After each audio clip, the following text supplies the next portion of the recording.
You know that you have a great product. Your customers also tell you that your products are delivering great value to them. And your competitors also know that you have invested enough time and effort to create a great product. But ये अच्छा product आपके पास होने के बावजूद भी आपका जो business का जो ग्रोथ कर्व है उसमें अप्स एंड डाउन्स है। मार्केट अच्छा है तो बिजनेस अच्छा है, मार्केट जरा विपरीत हो जाता है तो बिजनेस गिर जाता है। कई स्मॉल एंड मीडियम एंटरप्राइजेस बहुत बढ़िया प्रोडक्ट होने के बावजूद भी इसी सिचुएशन में। आज हम इसी चैलेंज के ऊपर बात करने वाले हैं कि बहुत बढ़िया प्रोडक्ट या सर्विस होने के बावजूद भी बिजनेस सस्टेनेबल या स्केलेबल नहीं हो पाता। नमस्कार, मेरा नाम Kundan Gurav, I am the co-founder of Transganization. Transganization गए एक दशक से स्मॉल एंड मीडियम एंटरप्राइजेस के साथ काम कर रहा है और इन 10 सालों में हमने 450 से भी अधिक स्मॉल एंड मीडियम एंटरप्राइजेस को इस चैलेंज से बाहर आने के लिए मदद की हुई है। आज इस वीडियो में मैं वो 3 चीजें आपके साथ शेयर करने वाला हूं जिससे अच्छा प्रोडक्ट या अच्छी सर्विस होने के बावजूद स्केल करने के जो चैलेंज है या सस्टेन करने के जो चैलेंजेस है उन चैलेंजेस से आप बाहर निकल पाओगे। Generally small and medium enterprises के जो प्रमोटर्स होते हैं, आइदर दे आर टेक्नोक्रेट्स और they are good at some skill, और उस स्किल के बेसिस पे वो बिजनेस करते हैं। जब टेक्नोक्रेट होता है या स्मॉल एंड मीडियम एंटरप्राइजेस में कई बार उस प्रमोटर का फोकस प्रोडक्ट पे होता है। एक साधारणतः एक धारणा ऐसी होती है कि अच्छा प्रोडक्ट है तो अच्छा बिजनेस जरूर होगा, लेकिन अगर एक सस्टेनेबल स्केलेबल बिजनेस बनाना है तो प्रोडक्ट एक बहुत इंपॉर्टेंट एस्पेक्ट है, लेकिन सिर्फ प्रोडक्ट से एक बढ़िया बिजनेस नहीं बनाया जा सकता है। 3 साल पहले केतन भाई हमारे पास आए। केतन भाई का बिजनेस आउटडोर एडवर्टाइजमेंट का है और उन्होंने एक ऐसा प्रोडक्ट बनाया, एक इनोवेटिव प्रोडक्ट बनाया था जिसकी वजह से पूरी इंडस्ट्री में तहलका मचने वाला है। और 3 साल पहले जब वो हमसे मिले तो हमें एक चीज समझ में आ गई कि it is not only about product. He has a great product, but he needs to create certain things around it. उनको उस प्रोडक्ट के अराउंड कुछ चीजें बनानी पड़ेंगी और आज हम उन 3 चीजों के ऊपर बात करने वाले हैं। तो देखते हैं कि प्रोडक्ट के बियॉन्ड जाना मतलब क्या। कोई भी एक एंटरप्राइज अगर सस्टेनेबल और स्केलेबल होनी है तो उसके पास प्रोडक्ट और सर्विस के साथ एक ऑर्गेनाइजेशन होना जरूरी है। पहली स्टेज है एक अच्छा प्रोडक्ट होना जिससे मार्केट में वैल्यू क्रिएट हो। तो first stage is value creation. But इस क्रिएटेड वैल्यू को एप्रोप्रिएट करने के लिए आपके पास एक ऑर्गेनाइजेशन होनी चाहिए। Now what is organisation? Organisation ये 5 एलिमेंट से बनती है। उसका सबसे पहला एलिमेंट है रिसोर्सेस। अब रिसोर्सेस में आपका प्रोडक्ट आ गया, आपका इंफ्रास्ट्रक्चर आ गया, आपका मार्केट में जो गुडविल है वो आ गया, आपके फंड्स आ गए। All this things, your people, all this things will be resources. As a entrepreneur, as a promoter, मुझे इन रिसोर्सेस को सही तरीके से, एफिशिएंट तरीके से मैनेज करने आना चाहिए। रिसोर्सेस के बाद जो दूसरा एलिमेंट है वो है प्रोसेसेस, कार्य पद्धति, काम करने का एक तरीका।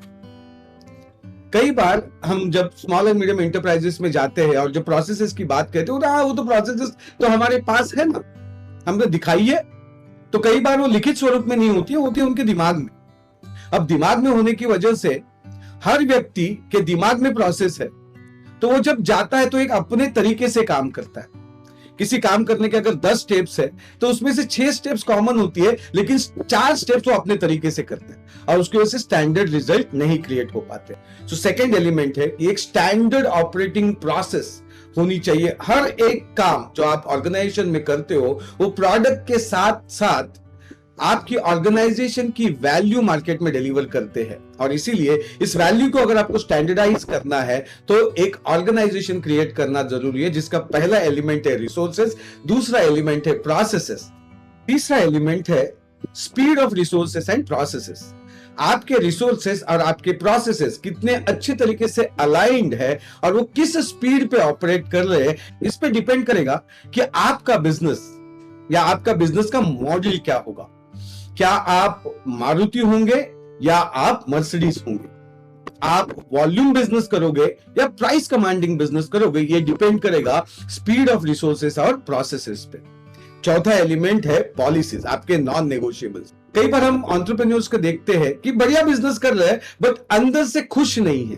कहीं ना कहीं उन्हें लगता है कि मार्केट में मेरी आर्म ट्विस्टिंग हो रही है, और ये आर्म ट्विस्टिंग होने के पीछे का सबसे बड़ा कारण होता है अपने नॉन नेगोशिएबल्स को सेट नहीं करना। अब कई लोग कहेंगे कि अरे नॉन नेगोशिएबल सेट करेंगे तो फिर कस्टमर कैसे एक्वायर करेंगे। तो अगर आज आप 10 कस्टमर्स को मिलके अगर 2 कस्टमर एक्वायर कर रहे हो तो आपको अब 100 कस्टमर को मिलके 20 कस्टमर एक्वायर करने पड़ेंगे, लेकिन अपने नॉन नेगोशिएबल्स पे आप कॉम्प्रोमाइज नहीं कर सकते। अदरवाइज आप बिजनेस कर लोगे बट आप और आपकी ऑर्गेनाइजेशन कभी भी खुश नहीं रहेगी। और पांचवा एलिमेंट है leadership. Leadership at every level. Leadership not only at the promoters level. Promoter because he is a promoter, उसके पास लीडरशिप है या उसके पास कुछ हद तक लीडरशिप है। ऑर्गेनाइजेशन की हर लेवल पे जब तक लीडरशिप नहीं क्रिएट होगी तब तक ऑर्गेनाइजेशन में नए इनिशिएटिव्स नहीं आएंगे और मार्केट से जो रेलेवेंस है वो रेलेवेंस नहीं रह पाएगा। सो अगेन एक बार रिपीट करते हैं, व्हाट आर दोस 5 एलिमेंट्स। पहला है रिसोर्सेस, दूसरा है प्रोसेसेस, तीसरा है आपके रिसोर्सेस और प्रोसेसेस की स्पीड, चौथा है पॉलिसीज और पांचवा है लीडरशिप। अब अपने 5 एलिमेंट्स क्रिएट कर लिए, इसका मतलब है अभी आपने प्रोडक्ट के अराउंड ऑर्गेनाइजेशन बनाई है, but this will not guarantee that you will create scalable and sustainable business. अब अगला जो पड़ाव है, जो अगली जो प्रोसेस है, अगली जो स्टेप है, वो इस ऑर्गेनाइजेशन को ऑर्गेनिज्म में कन्वर्ट करना।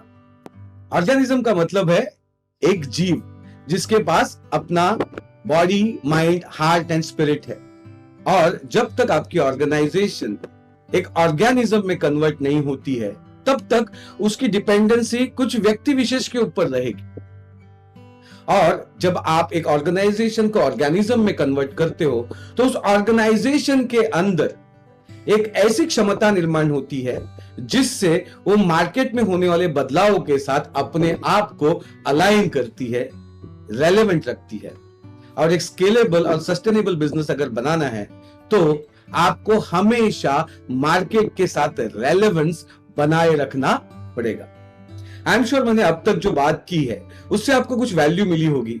आई एम श्योर आप में से कई लोग सोचते होंगे कि क्या मैं मेरे प्रोडक्ट के बियॉन्ड जाके एक ऑर्गेनाइजेशन क्रिएट कर सकता हूं, या आज जो मेरी ऑर्गेनाइजेशन है क्या उस ऑर्गेनाइजेशन को मैं कैलिब्रेट कर सकता हूं और वहां से एक ऑर्गेनिज्म बनने की जर्नी में कर सकता हूं।